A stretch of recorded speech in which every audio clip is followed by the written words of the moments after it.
This is 007 Radio.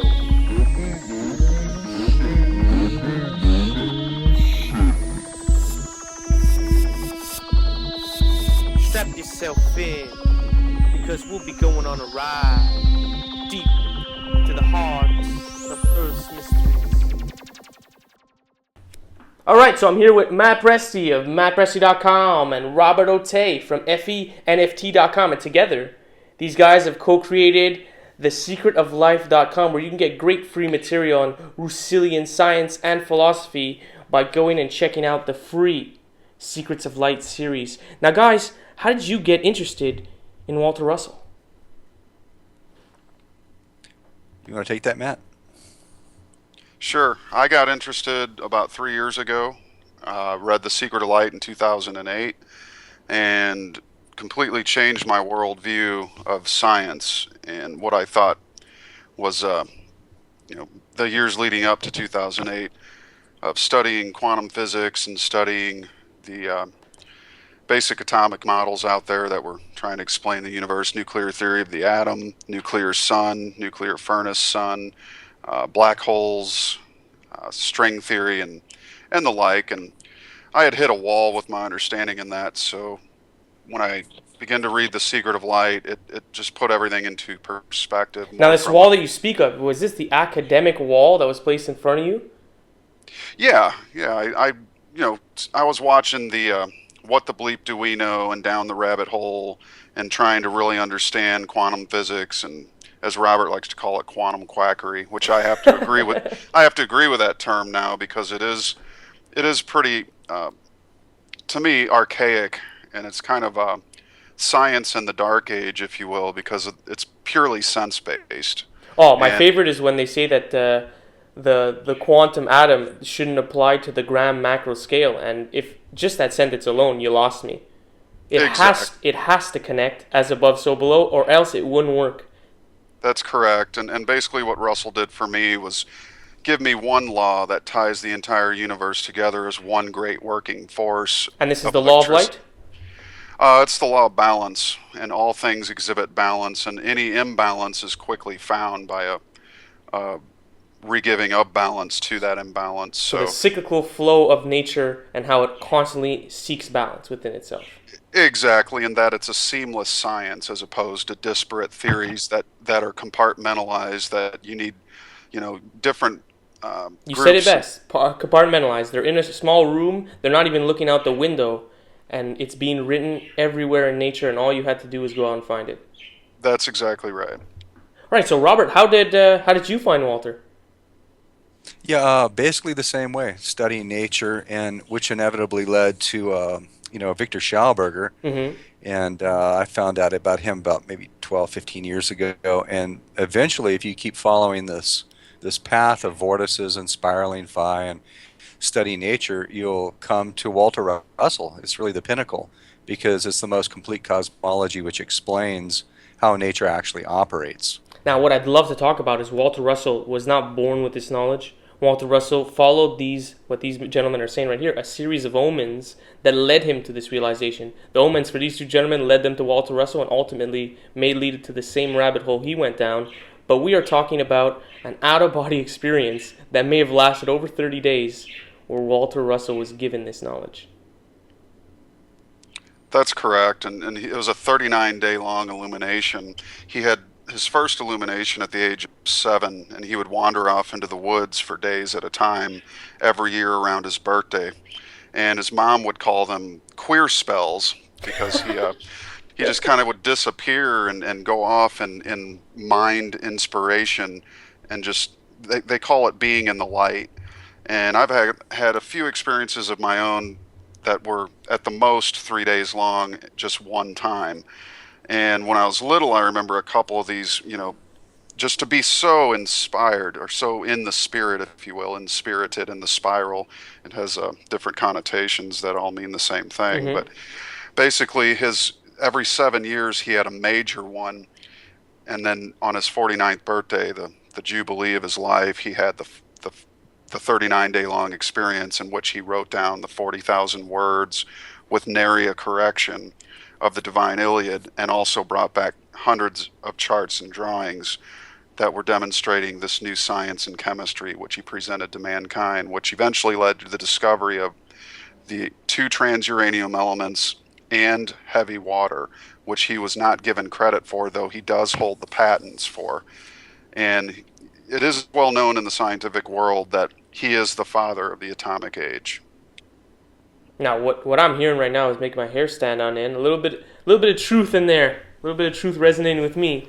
So, when you said that you had experiences like this, does the sleep hit you at all in these 3-day sessions, or is it just an immense amount of energy rushing through your body and you are just inspired to work, not rest?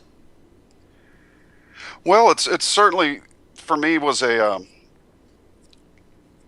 inner reflection, almost as if everything was lit up around me.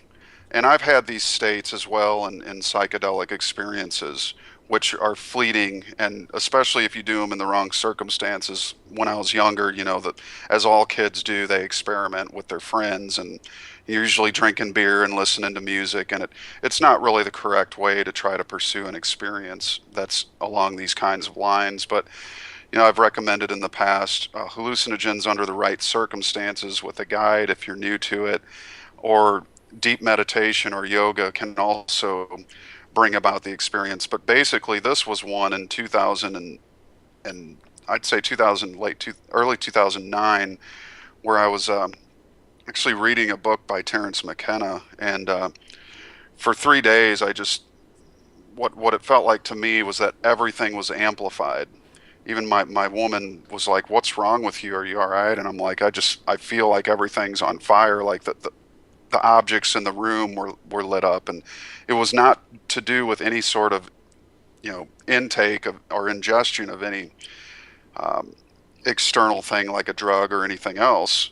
I did all the things normally that the body does. I did sleep, but very little. But what I did write were profound writings, and they certainly did have the sense of something divine. I just had a faint awareness of the understanding of things that I could never understand before. But the problem with only being in that zone and very new to it is you usually aren't able to bring too much back from it.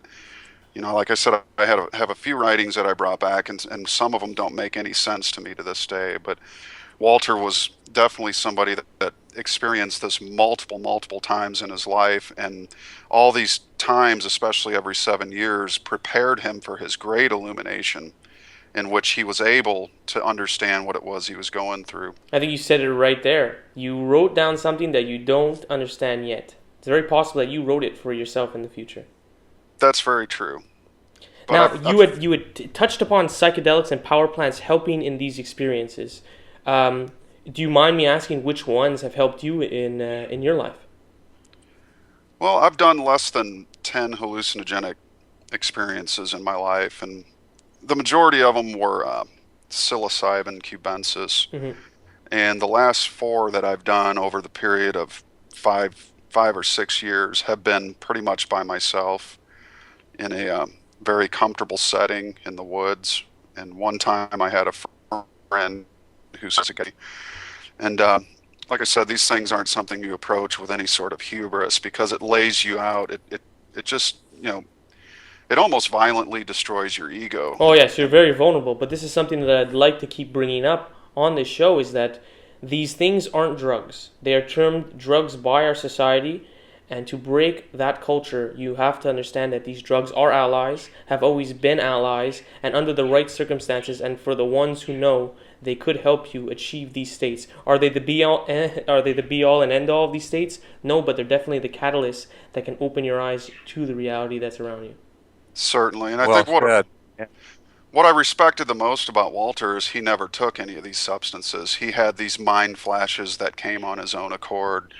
And well, when you're saying that he's walking off into the woods, he could actually be doing another form, which is a form of geomancy, where he'd actually probably subconsciously be called to a location. The location would be high in electromagnetic subtle waves, and he would just have the experience by being in that general area.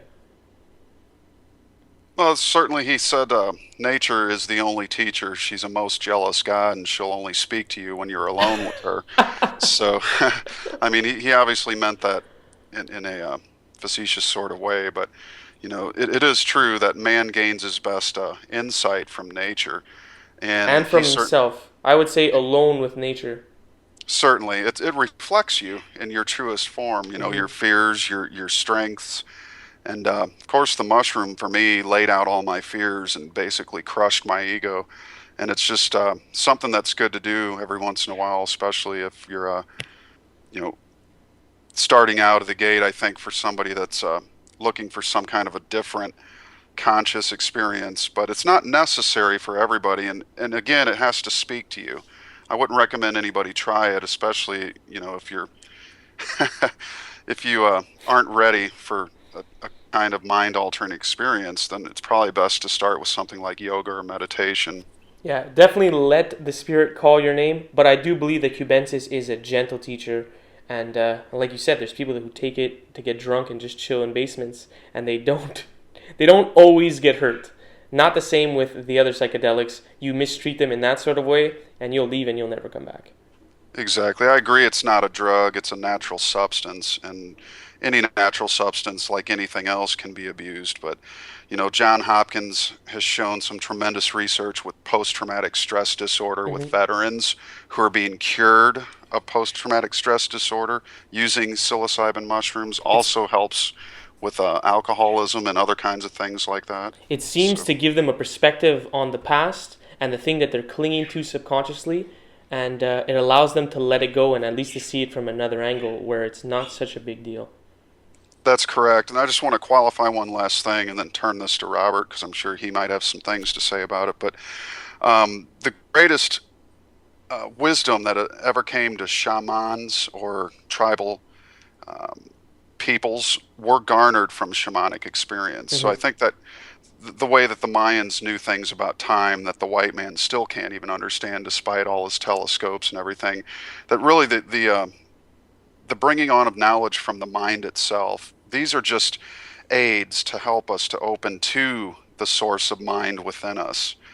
So that's one of the things I think need to be stressed. Yeah, definitely. The thing that we keep coming back to is that a white man once went to a yogi and told him, "We went to the moon," only to be fazed by the yogi's laughter and said he could. Basically, when he asked him how he got there and he told him it was in a rocket ship, it only increased the laughter because it's simply at sometimes just closing your eyes and you can be there. So it's a different path that were taken in the past by different cultures. A shaman, of course, was a man who went into the woods alone and took a specific kind of plant that was his ally to meet more teachers and spirits that he could communicate through and speak to his subconscious. So, Robert, I'd love to ask you your experiences in this realm. Have you ever had similar Walter Russell experiences with nature, or have you taken more of a shamanic route, or have you merged both? I've had many experiences, but they've been mostly shamanic. And, I would qualify by saying that hallucinogen and psychedelic are terms that shouldn't even be associated with the experience because I've never hallucinated and I've experienced, dozens and dozens of mushroom experiences and many peyote and mescaline experiences also. I worked with the Huichol Indians in central Mexico Oh wow. for about a decade. So I had contact with real shamans, not like these shamans, these white guys that go out and do, uh, teaching circuits on the New Age circuit or something, trying to teach shamanism. So And what I've would had they lots of refer? experience. What would they refer to What's the that? plants as? They wouldn't refer to them as psychedelic or, hallucinogenic. They're basically, it's their mind centering plants. They Hmm. bring you to a higher level of your own inerrant consciousness that we all possess, which is universal mind. They put you in touch with the divine nature that you really are. And how So people actually I've had, found out about these psychedelic plants was by asking a shaman or a medicine man what plants were medicine. And he would lead them right, to the psychedelics, and then we changed the word on right, them. But he wants right, them and to then be medicine. they wouldn't call them psychedelics at all. That's just that's an academic term, Hmm. and it's a derogatory term. So, So I wouldn't even associate those with the experience. so what we're getting at here is that Cubanists in general the mushroom has a tremendous power to break down the cultural constructs within your mind and actually allow you to start on a new path that wasn't pounded in you since birth. So I'm assuming that both of you guys had a mind-altering experience, or Many. yeah, and it led you to a work of a modern-day Da Vinci. Do you believe that you could achieve such standards? As Walter Russell? Yes. I think it's inherent with all of us, but I haven't experienced it myself. Oh, I you're mean, still alive. You're still when you're kicking. when you're under the influence of mushrooms or peyote, you acquire an enormous amount of knowledge and experience, but bringing that back is a whole different story. Hmm. Only small fragments of it seem to be memorized, and you'd be able to communicate with other people. But it seems to be that only a small amount is digestible in that conscious, sober state. Truly, There's exactly. such an amount of information that smacks you in the face that you can't possibly recollect it all unless you have a little bit more time and a little bit more experiences to start piecing them all together. Exactly. So you guys have been working on Walter Russell's work for how long now? It's about 2.5 years, Matt.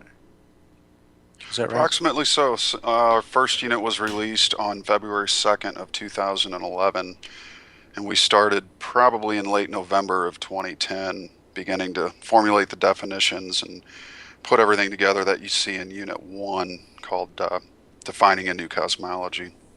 And do you guys have any reasons as to why we have never heard about Walter Russell? Yeah, the powers that be.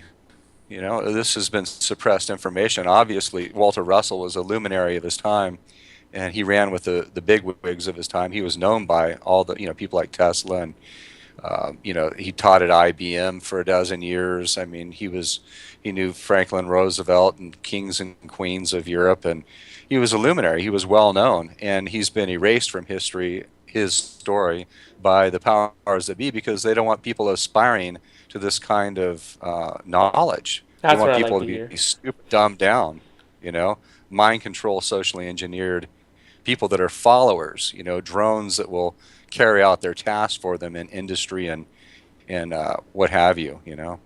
Just continue to push the culture and don't mind the guy that's on the mountaintop who knows it all. Exactly. So Walter Russell, back in the day, everyone knew about him. The most influential people had heard his name, and now we come to a time where he's speaking. We speak about him in hushed tones almost, and a lot of people don't understand that there was a Da Vinci not long ago. And I hate to say Da Vinci because he's actually Walter Russell. Learn the name. It's Walter Russell, an amazing character that learned not only sciences, architecture, the arts, music. He went all over the place. He was a horse rider. Guys, continue the resume for me. Yeah. Skating champion. Keep going. Skating champion at what age? Yeah, ice skating champion. Yeah. Well, at 56 years old, he won titles against 30-year-old skaters and was one of the people responsible for bringing one of the first outdoor public skating rinks to New York City. He was a master horseman, a master sculptor, master philosopher. He was conferred a doctorate of science by the New York Academy of Arts and Sciences for his discovery of heavy water and for his two elements he discovered, tritium and deuterium, which later became known as what was it, Robert? Plutonium and Neptunium, Neptunium. tritium. Yeah. He was So, also yeah, an architect. He was an exactly. architect as well. So for many people, this may seem a little daunting. How could I ever live up to such standards as a man who's been in every topic known to the great scholar? But there's a post today that came out on High Existence called "The Modern Day Da Vinci and the Seven Laws to Success," and this comes from Walter Russell on how he could actually do all these things. And what he said was the best way to do it was to have only invest 2 hours of your time or around 2 hours of your time in a specific topic, give your full love and devotion and reverence to this topic, and you will be able to work on it 100%, and then you move on to the next one. So he never invested his whole day on a topic. He actually went around and learned multiple things in one day, and this accumulated over time into mastery. Yeah. Yep, that's correct. I was just going to bring that up, and you already brought it up. So that is exactly how he did it. But I left open still the five rules to success. Do you guys know them? Not off the top of my head. I have read the book, "The Man Who Tapped the Secrets of the Universe," where they talk about that. But really, under all the you could take those five and mold them into one, Mm-hmm. and that one law basically is that the desire has to be there. Yeah, you have to be And inspired and you have to believe. Well, he said that, I believe one of his quotes is that mediocrity is self inflicted. And finish the next line for me. genius is self-bestowed, There you go. So, a and beautiful line. that is true. And I recommend the Divine Iliad, his works, volume 1 and 2, and also the leather-bound edition that you can pick up from several of the links on the Secret of Light on the links page list sites where you can acquire the books. I prefer the books over PDFs only because my eyes begin to hurt after reading computer screens. Mm-hmm. And just, if the computers ever go out from a coronal mass ejection, at least you'll still have the books. At So, least you'll still have Walter Russell's books. Yeah. right. And the beauty of it all really is that the desire of man has to kindle the action. And Walter was clear on this in many regards. The reason he was against academia is because it confers degrees on people who don't have to demonstrate through any form of expression other than repeating and remembering to demonstrate knowledge.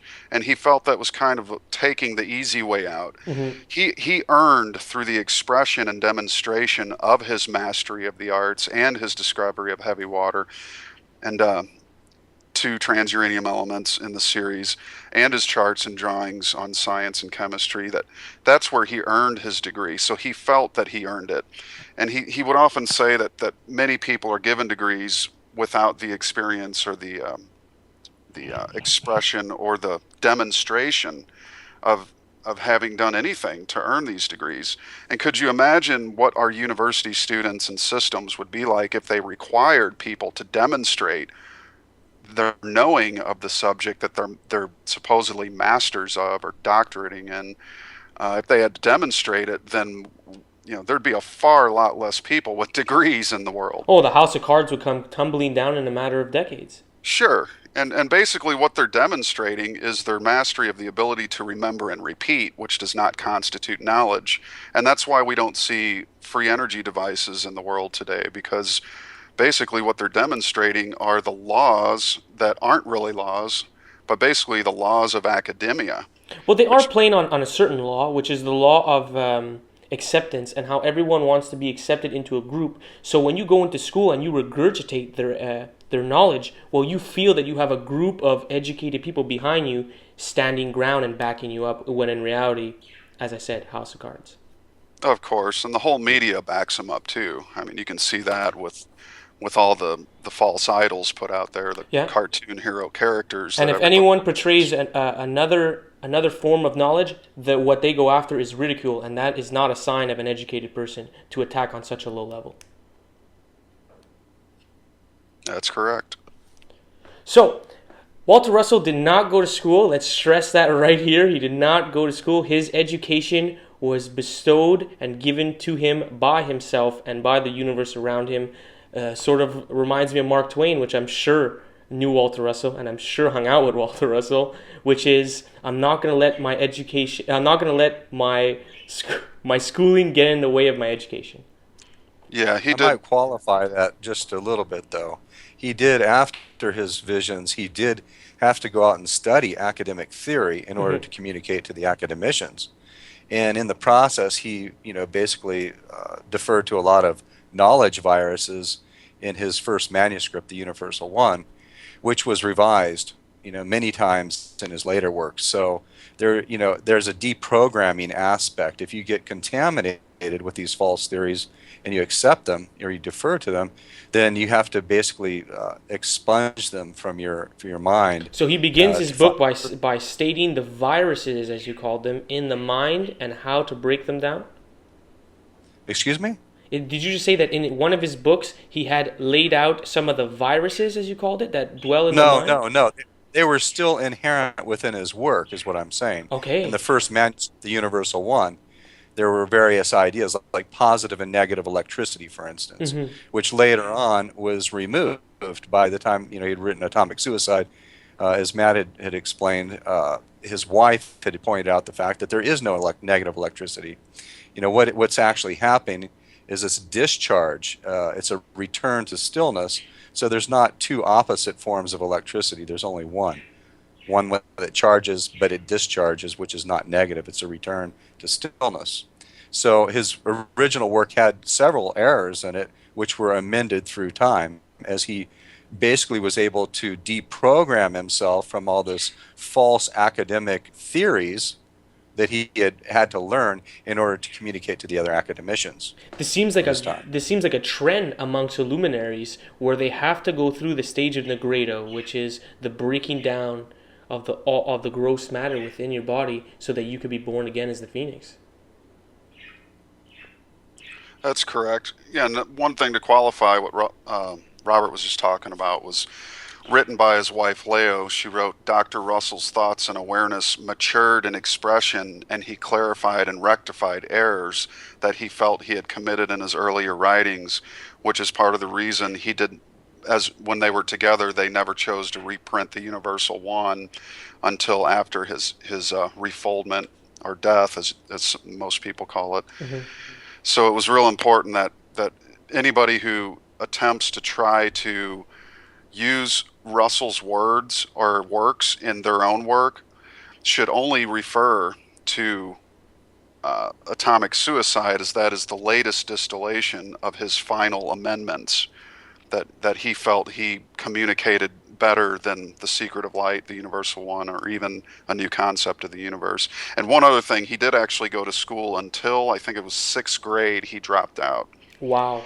But he always said that God never let him read books to protect him from learning things the wrong way. So, and he also said if he ever read anything that didn't resonate with his soul, he would immediately close the book and put it down. So let's stress that here. It's if you feel that knowledge that is in front of you is not right, it's okay. It's okay to close it, and it just doesn't mesh with your belief system. And if you're going to make your own belief system and work with your own engine, you better know it inside and out. Yeah, and we need to stress that too, the importance of understanding these revisions, because we see a lot of work out there. There are a lot of people that are trying to explain Russellian science and doing it wrong, because mainly they have only read the one book, the Universal One, and they don't even realize that it's been revised. So there's lots of errors that are being taught right now in the name of Russellian science, and the work that Matt and I are doing is, predominantly based on the final distillation, which is the Atomic Suicide. So what this is showing is that the best way to gain knowledge is to be open-minded, because even a man like Walter Russell kept revising and revising his belief system until he had what we call the last distillation, but we know it's not the pure essence. He got that when he left and unfolded, and he ain't going to write a book for us. We have to figure it out on our own. That's it, and we have to continue. We have to continue making the proper amendments to his work. The core of his material is very solid, but there were things that he deferred to, like the heliocentric model of the solar system, which does not seem applicable any longer. It's not tenable due to the latest discoveries. So, which would be we're going to have to our sun orbiting another sun. Is that what you're referring to? The binary solar system? No, I'm saying the vortex solar system, where the planets actually follow the sun in helical trajectories, rather than being on a flat plane orbiting around the sun. Well, I think even a lot of us at a young age realized that was a bit of a farce and a half. The Earth moves, but the sun only spins on its axis. He's not going anywhere. Yeah, I don't see how that's possible. He's clearly spinning around something. Just look at a galaxy. You can see the stars are spinning around the galactic core. Was it Nassim Karaman who did the animation of it, where the sun is flying and you have the planets spiraling behind like DNA? But that's all wrong. His version's wrong. So I still suggest people check that out. It's still a great graphic. I would suggest it. Nassim's wrong. So I would suggest Dr. Kashava Bhatt's work. Because basically what Nassim is showing is an equatorial plane that is spinning, and then in that way, that's not the way it's happening. Okay. Because if that was the case, then the outer planets would not be visible for many months of the year, when in fact it's only a few weeks. Ah. So who did you drop right there? What doctor? Dr. Bat? Dr. Kashava Bat, he's got a channel on YouTube. He's got a book called Helical Helix. All this stuff is accessible on my website in Chapter 8, and I do have a memorial page made for Dr. Bat, which is accessible on my homepage. So all this information is there. There's a whole list of videos that he produced, several videos on the subject, and there are other videos which interface and back up that and prove his assertions. So what we're talking about here is really doing the experiments yourself. Don't take anybody's word for it. Go out. Go out. You have a hunch about something. Try and figure it out and try to gain inspiration that'll lead you to those answers. Because what it might lead you to at the end is illumination, which is what we're all looking for. Right. So is there anybody else that you guys are interested as much as Walter Russell? Tesla and Schauberger both. I mean, Schauberger was the one that led me to Russell, and Schauberger is all hands-on. I mean, same kind of thing, shamanic experiences in nature, where he was able to deduce the actual, motions of water, the motions of trout, implosion. He actually developed free energy machines, implosion turbines. So Schauberger is really my favorite besides Walter Russell. Schauberger was a park ranger, and he would go off and study nature, and it wasn't his job. He wasn't getting paid to do it, but it's what he loved. It was what he was passionate to do. And through the park ranger job, he actually became the man that we all know and will never forget. Now, have you guys ever heard of John Keeley? Yeah, but I don't place much faith in him at all. Is it because that his work was not touted as much as Walter Russell's? No, because he was proven to be a fraud. He was proven to be a fraud, because I had heard that Nikola Tesla had visited him and learned a great deal from John Keeley. Maybe. They may have talked about things and discussed stuff, but he was proved to be a fraud. They discovered like little tubes that ran down into his basement to compressors that drove things. And plus his entire belief system was based on an ether. There is no ether. There was various forms of ether that he believed in. There's no such thing as an ether. Ether is just another form of academic reductionism, trying to find some little particles that everything's made of. That's not the way the universe works. Well, what John Keeley was studying was the music of the spheres, in a sense, and what he called the ether were the octaves above the sensorial capacities. So it was the same frequencies again. If you ever saw his periodic table, it's just a spiral that spirals down into different octaves.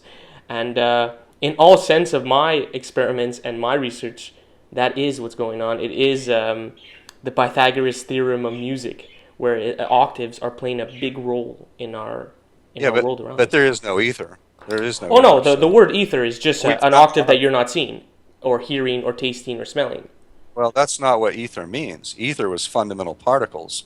Yeah. They were supposedly electrons and protons and all these other, nuke atom, which doesn't exist either, are supposedly composed of these particles. There are no ether particles. It's a myth. Now, what is the smallest particle for you in your theories? I don't have any theories. I teach Russellian science, which is not based on particles. It's based on the motions of light. Mm-hmm. Light is, all so-called particles are just different conditions of light. That's all there is. There's only light in this universe. And this light seems to be traveling the same everywhere. It seems to have an up and down flow. Light doesn't travel, and it doesn't go up and down. It spins in spiral vortices, and it repeats itself wave field to wave field. Mm-hmm. But if you look at the wave field next to the next wave field at the same wavelength, it would appear that it's a sine wave that's traveling with an arc. But they spiral every time. If you look at it two-dimensionally, you'll see a so-called sine wave. If you are to go outside and to douse, if you're going to go outside and to douse the grid that is on the ground outside, the only thing that you would get is a two-dimensional shadow of the actual higher dimensions. So it would appear as circles and squares, but yeah, it's like you said, they're spiraling in every crevice, in every crease. Right, and that's the problem with academic science, is we compress everything into two dimensions. We stop the universe, we call this thing rest, there's no rest anywhere. and then we try to analyze it from a two-dimensional snapshot, which is at rest, Mm-hmm. and that gives us a false impression of what's going on in the universe. At least it gives us an idea. It could lead us off into a false tangent, but it gives you a great idea. And I'll let you know that if you do tune a specific length to this wavelength, you will get a resonance from it, and almost like an Earth battery, you can draw voltage or whatever you want to call that other wave that's coming out. You can Well, record it quantitatively. resonance surely exists, but sympathetic vibratory physics based on an ether does not. Yeah, sure. I'll give you that one at the end with the ether. It doesn't have to do with the Yeah. ether. It has to do with the subtle energy waves that are making up matter around you. Well, that's not what Keeley said. You have to be, if you're going to talk about Keeley, Oh you no, have I to went off on my represent own thing now. I mean, I talked about Keely at Okay. the beginning, but no. This is more about what I do. It's subtle your energy personal waves. belief of it. No, personal Right. studies and belief. I mean, I don't Uh-huh. believe I don't believe it 100% yet, because if I did, I'd be lifting large stones. If I had a hundred Right. percent concrete belief of what's going on. But what's interesting to me is to see people like Walter Russell, people that have inspired themselves to such a great level, and to see society try to push them under the rug, and try to make sure that Yeah. we don't see another inspirational person. And this is why we're here talking about it. These people do exist. These people will continue to exist, and these people exist right now in the moment, and might be listening to this podcast. I think one thing that's important to note too is that these men thought three-dimensionally. When you view nature from your mind's eye, you're seeing it in three dimensions. Walter, in his illumination, saw a three-dimensional model of a working of the universe as it works in three dimensions. He didn't reduce it down to two. That's why he used cubes and spheres, and I call it a three-dimensional alchemy, where two-dimensional alchemy reduced everything to squares and circles. So just that very thing alone, when you draw any equations on the blackboard, and the reason Robert and I don't necessarily, not that math isn't a good thing when it's applied correctly, but two-dimensional math is basically a language of symbols, and light does not move in symbols. Symbols are simply a human-created representation of motions of three-dimensional reality Mm-hmm. reduced to two dimensions. So anybody that quotes two dimensions as being the laws of the universe is doing themselves a disservice. And I think when you reach a point where you really want to understand the universe, you have to be willing to let go of any of these preconceived notions. And that's the beauty of what Russell taught us, from taking Universal One and amending it in his works as he went along. He wasn't afraid to change as he went along, whereas the current electric universe model by the Thunderbolts people, they use the basically the nuclear theory of the atom as an underlying linchpin to their work, and it's been proven over and over to be wrong, because it's basically reducing motions of light, which are vortices, as you see in all nature, from DNA to hurricanes, tornadoes, even galaxies. They all have this motion of the spiral. So the spiral is fundamental to the creation itself, and that's the way that electricity moves, is in spirals. It's not particles bumping one into the next based on a two-dimensional reductionist model. So Now, we when have we're to talking about spirals here, we're not talking about any kind of spiral. We're talking about the phi spiral, the way that energy is actually fractally moving in with no disturbance, no friction, in and out of this ether. that's correct. And There's- again, being that there is no ether, what Russell replaced the ether with was 3 octaves of matter called the invisible space gases.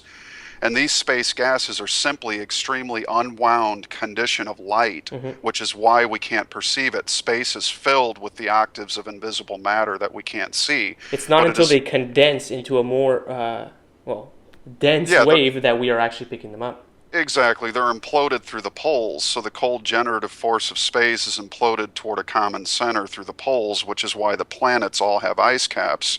And then the heat is ejected at 90 degrees through their equatorial regions. Wow. And all planets and systems follow this same law. You can see it in the two poles of the two black inward winding lights of a solar system and the two white unwinding arms of the galaxy. So you have your north and south motions, and then your east and west ejections on the equatorial planes that give you form and substance and matter in 3 dimensions. So I mean, it's real important to consider these things when you're trying to identify your universe, and that's, when the nuclear theory of the atom falls, then so do all the theories that were built upon it. And if I may just read a couple quick paragraphs from the book, A New Concept of the Universe, this lays out very well why the nuclear theory of the atom is a fraud. At least, it's a misconception. It's trying to look at the universe through a mirror. And all you're going to see is the opposite reflection of what's really happening. So it states, if the present concentric shell theory had any validity whatsoever, our telescopes would reveal these unnatural nuclei of white and black negative and positive suns huddling together in the center of shell-like concentric layers of planets, following orbits which are impossible in this universe of matter, which is created by pairs of spiral vortices, which alone form the basis of atomic, solar, or stellar construction. You never see such monstrosities in the heavens. What you do see are doubly charged suns, planets, and moons, which form solar systems. You also see groups of many solar systems, which we call spiral nebulae. Every sun, planet, or moon in the heavens has a north and south pole, which divides the mass into northern and southern hemispheres. One hemisphere is not a negatively charged mass which floats by itself, nor is the other hemisphere a positively charged mass.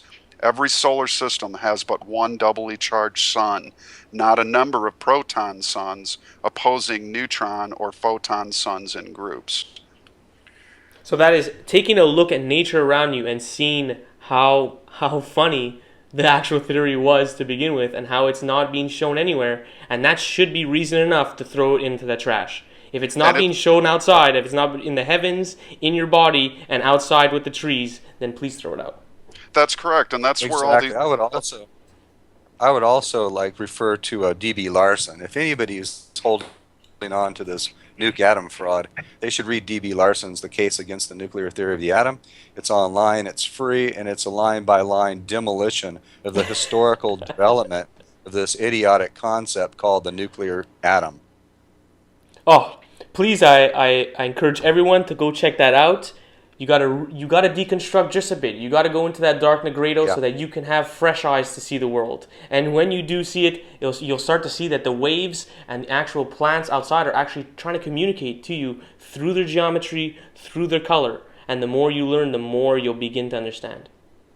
And so, yeah, if you want to take it one step further, Robert, why don't you explain the fallacy of the double slit experiment, and then how all the preceding theories built on the nuclear model of the atom, if that is wrong, in fact, then so do all the theories built on it fall one after the other. Yeah, that's the foundation of quantum quackery, actually. The double slit experiment. And the shell game that they play in the experiment is they substitute electric waveforms, which we create in electronic guns, and they call them electrons. But those electrons they're implying are the electrons of the nuclear theory of the atom, which are in these orbital shells. Exactly, they're taking a huge jump. Yeah, well, they're two different creatures. One doesn't exist. One's from a theoretical nuclear atom, which does not exist. The other is an emission product created electrically. So they're trying to say that they're shooting these little balls, which they're calling electrons, that don't exist. But when in reality, what they're doing is they're shooting electrical waveforms, spiraling, expanding waveforms. So the entire experiment is based on a fraud, this swapping of theoretical electrons for real so-called electrons that we use in electron guns, electron microscopes. They're playing with terminologies, and they got you trapped in word magic. And exactly. It's definitely something to consider, and everyone, I think a lot of people know the double slit experiment. We all heard it in school as the justification. And if you ask questions, you were ridiculed that you didn't understand the experiment. But And it's created all sorts of psychosis, in this New Age movement. There's all this crap about, thinking that the mind how influences the electrons or whatever, or somehow the electrons know which slit to go through. All these absurd ideas, and it just created a bunch of New Age garble, is what it's done. Right, and if I can qualify that even further, when the nuclear theory of the atom falls, all the dominoes behind it fall, including quantum mechanics and the entire field of quantum. And as you know, in the New Age movement, there's everything from quantum anatomy to quantum zoology and everything in between. Mhm. But as I know through my own research and through having no fear to go where few tread, as Robert has as well, is that if there's no quantum atom and quantum mechanics, because it can't exist built on a fraud, then how can there be quantum jumping, quantum zoology, quantum suicide, quantum all this quantum stuff? Well, I think that And what happened with quantum physics is people liked the beginning of it where they tried to connect everything in nature, and people, a lot of people do believe that that's the case, that everything is connected. So when you start off by saying that's what quantum physics tries to explain, you're going to have a lot of people like that. that's Well, the true. other thing too is there's no such thing as a fundamental quantum of energy. That's another myth. It's just another form of reductionism, just like the so-called ether particles.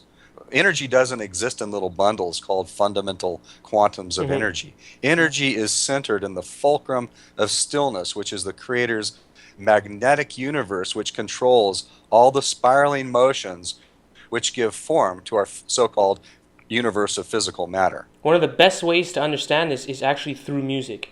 And maybe we should just Yeah. have more physicians, physics majors who are also music majors.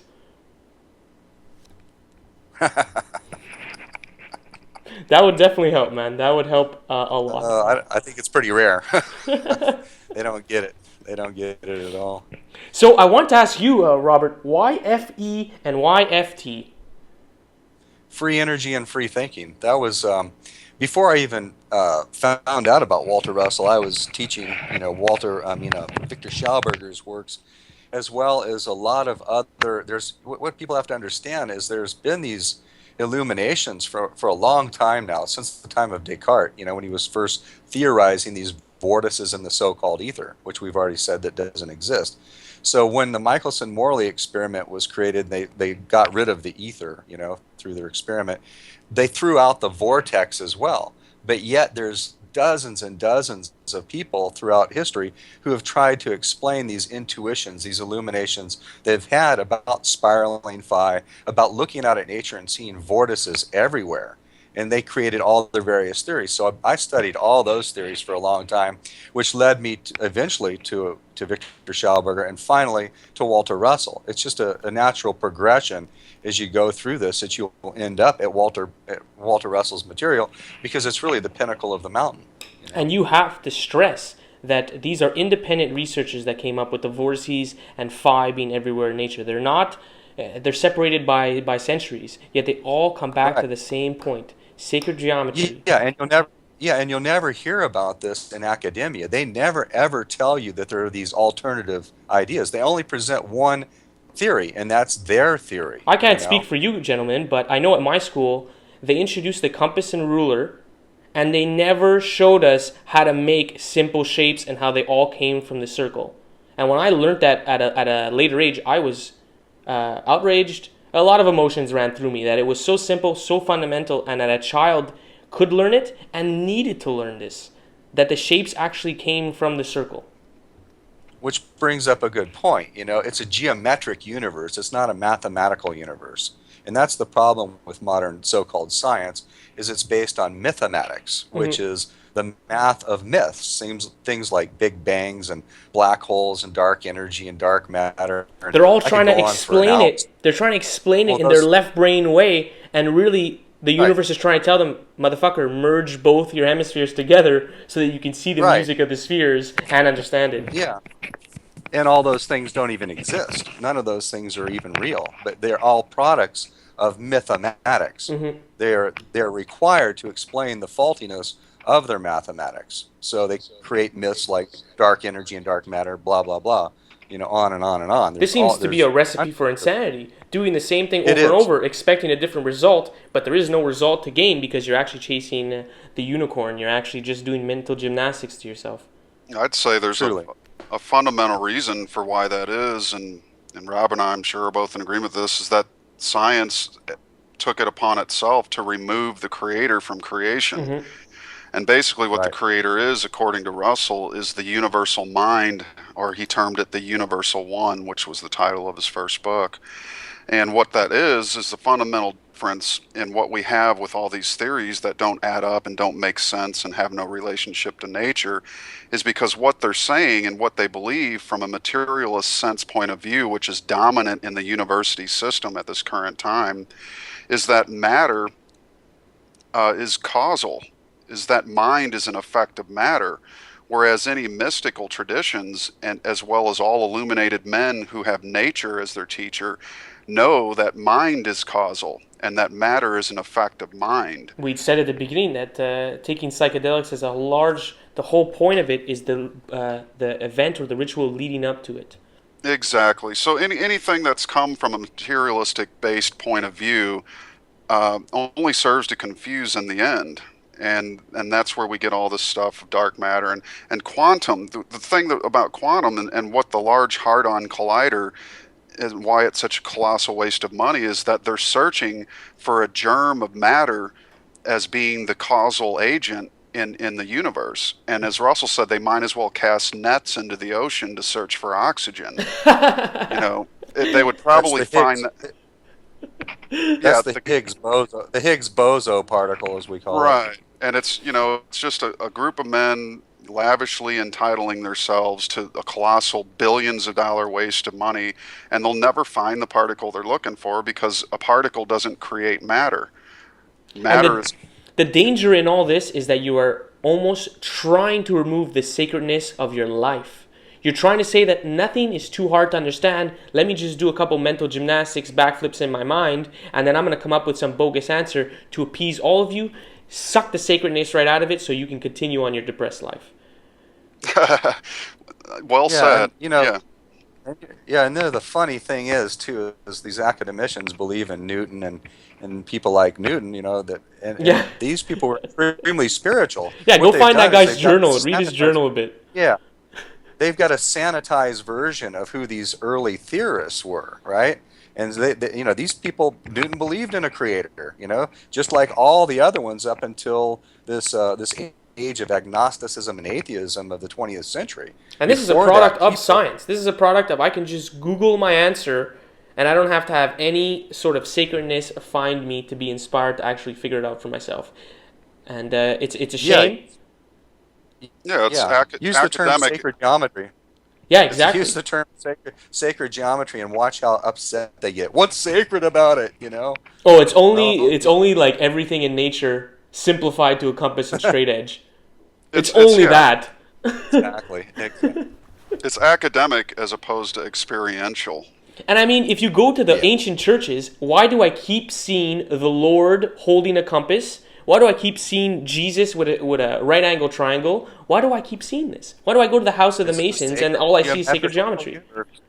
Sacred geometrical universe, that's the key, To understanding it all, I believe it is the key. Because when you work with where our symbols came from, you actually have a working knowledge to interact with the world. Right. And all you need is the compasses. You really don't need math, If the angles don't line up, it's not right. Exactly. And the old geomancers, they would just go outside, draw a circle with chalk, and then pentagram within there. Did they know that there was phi in that pentagram? Did they even know what phi was? Or did they just know that, hey, this is happening everywhere, I'm going to mimic it? Exactly. I think the whole business of numbers and ratios is us looking back, trying to decode their math through our left brain math, when really theirs was all symbols. They made a structure, and they made the structure using their geomancy and their knowledge, and we're looking back and not using the way that they did it, but trying to reconstruct it through numbers and decimals. And Pythagoras would slap you in the face if he saw you run a decimal. Precisely. So where does this lead you guys? What's next on your journey? Well, we're going to stay on top of our productions. Our next production is going to focus around the golden mean, the 1.618, and the twin opposing vortices that are ubiquitous throughout the universal structure of creation. And just continue to get this information out there. We don't charge for any of our work. We don't have any books to sell you or DVDs to push at you, or any strange advertisements on our website for any sort of new age crap that you really don't need. We're just asking people to think.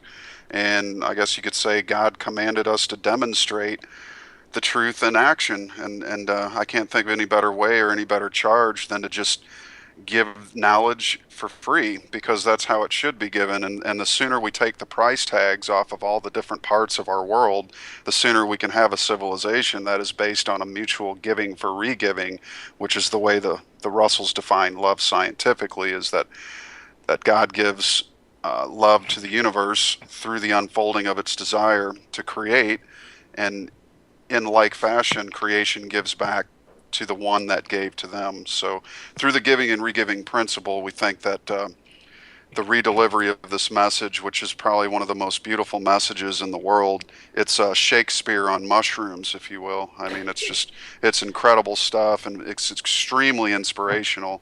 And I just hope that people would take an honest look at it and suspend their disbelief in the two-dimensional universe of materialism just long enough to get a gander at it. And I think that it speaks soul to soul instead of body to body.